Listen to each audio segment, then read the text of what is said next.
Bonjour.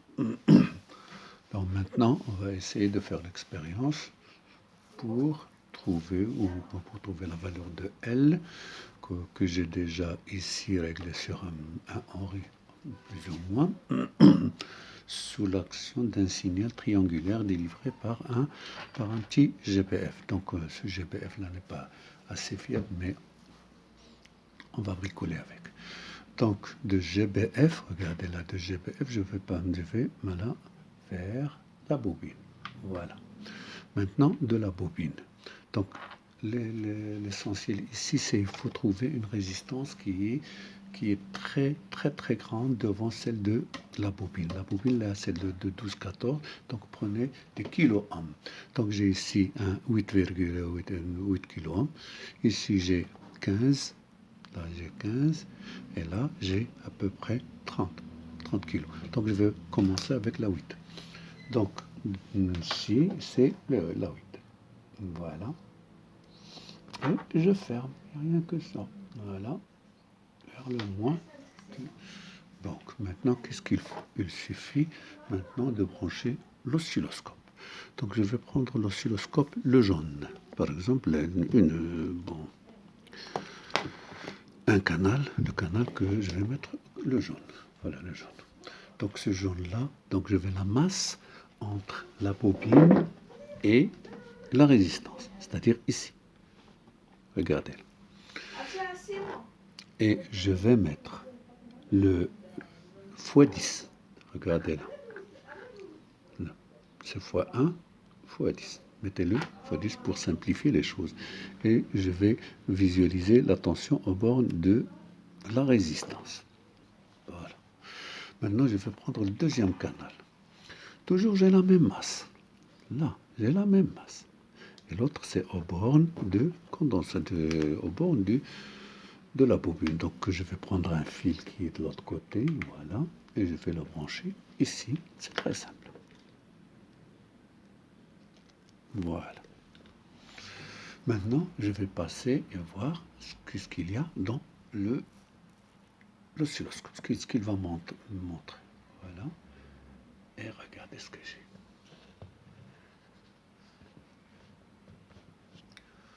Regardez ce que j'ai. Je peux le fixer. Voilà, je le fixe. Et vous faites vos calculs comme vous voulez. Donc, j'ai réglé ici le canal 1 sur 200 millivolts.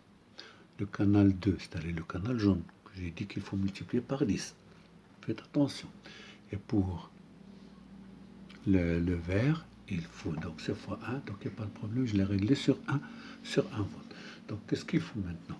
Il faut prendre ici, j'ai inversé, regardez là, j'ai inversé le canal 1, c'est-à-dire UR.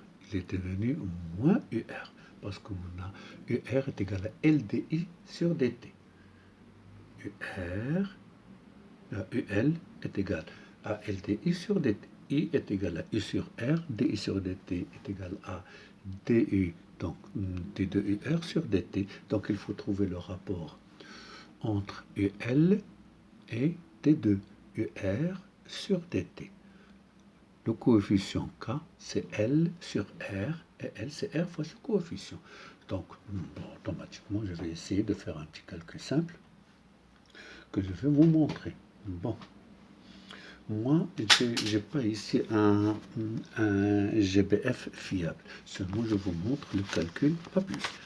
Ce que vous devez avoir. Donc, j'ai ici la machine à calculer. Voilà, la machine à calculer. Et je vais faire la mesure avec ce qu'on a. Bon, regardez là, je vais mettre, donc, par exemple, d'ici. Donc, on va prendre un T sur 2. Voilà, regardez, je vais prendre, par exemple, d'ici. Voilà. D'ici à là. Donc, d'ici à là. Donc, automatiquement, là, c'est UR, et là, c'est UL carré.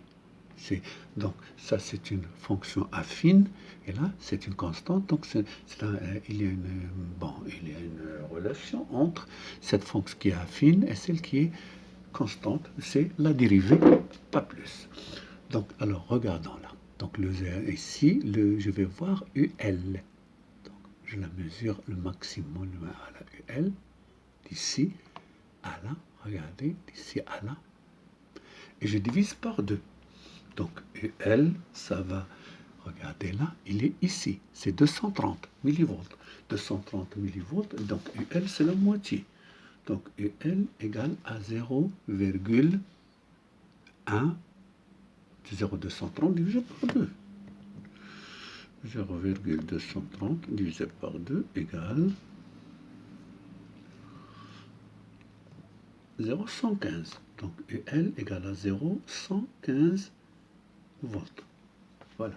Donc puisque c'est fois 1, donc il n'y a pas de problème. Donc maintenant je vais passer pour... J'enlève celle-là. Je vais prendre le delta. Voilà. Regardez là, j'ai dit, c'est la méthode. Regardez là. Donc c'est delta V sur delta T. C'est ça le rapport. C'est 475 millivolts divisé par 1,14 millisecondes. Ça me donne, c'est 475 divisé par 1,14. 1,14 égale 416,6.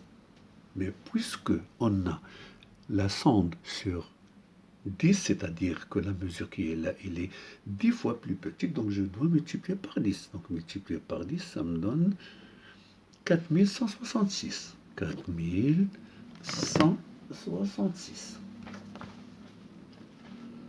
Donc c'est 2 de UR sur dt égale 4170. Bon.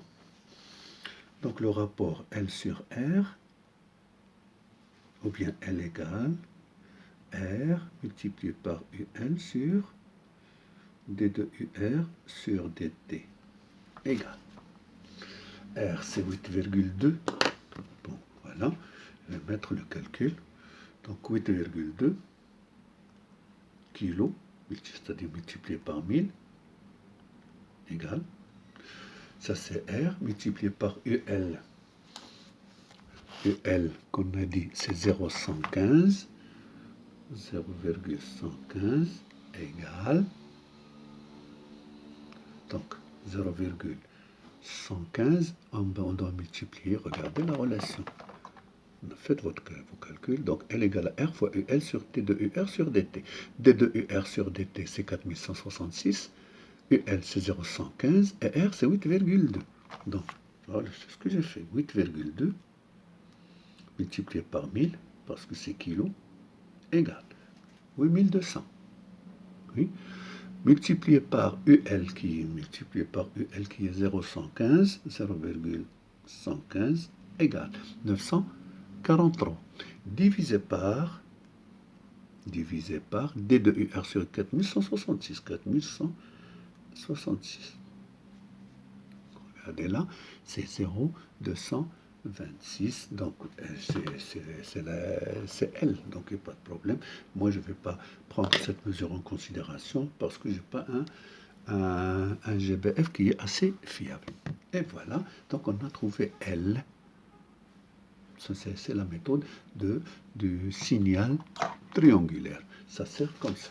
Donc, on a UR égale. Regardez là. Je vais vous montrer ça.